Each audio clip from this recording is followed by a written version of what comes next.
We've got to equip our people to take advantage of what the 21st century offers them. Now, this is the story in a nutshell. 4 E's. Expansion was our first priority in education. Why? Because the British, and I won't even ask if any of you here, left us in 1947 with a 16% literacy rate. Okay, there were only 400,000, 4 lakh students in the entire country in higher education. We had 26 universities, fewer than 700 colleges. So obviously expansion was essential. We've gone right from that 16% to 74% literacy today. We've gone from 26 universities to 650 universities. We've gone from those 400,000 students, 4 lakh students, to 20 million students in higher education today.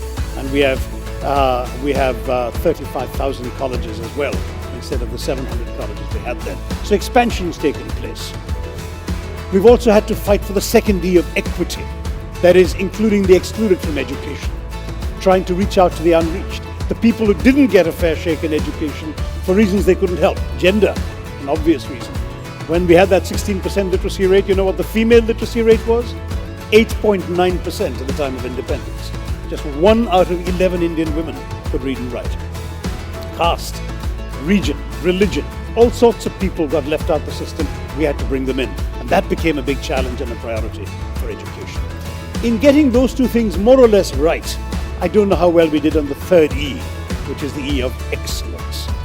Obviously you need quality, and we set about setting up institutions of great quality in our country.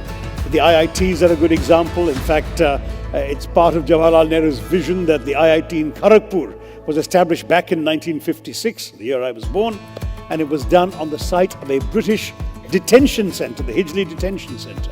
So a symbol of political oppression became instead a symbol of hope, of technology, of looking to the future. But for the IITs, the IIMs, a few good institutions, I'm sure you can all pick your few around the country, these have tended to be islands of excellence floating on a sea of mediocrity. The average Indian higher education institution is simply not of the quality that you and I, all of us in this audience, would like to see. And that ties into the 4th E that I've added to this catechism, employability. Talk to employers, talk to CEOs. What do they tell you?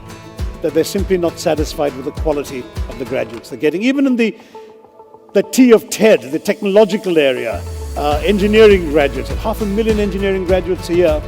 But if you talk, for example, to the Federation of Indian Chambers of Commerce and Industry, they did a survey, 64% of employers are not satisfied with the quality of graduates they get.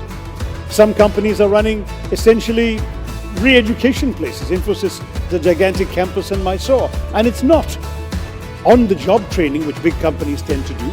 It is, in fact, really a full year's education for the people they've already hired to make up for the deficiencies of what they've learned and not properly learned in college.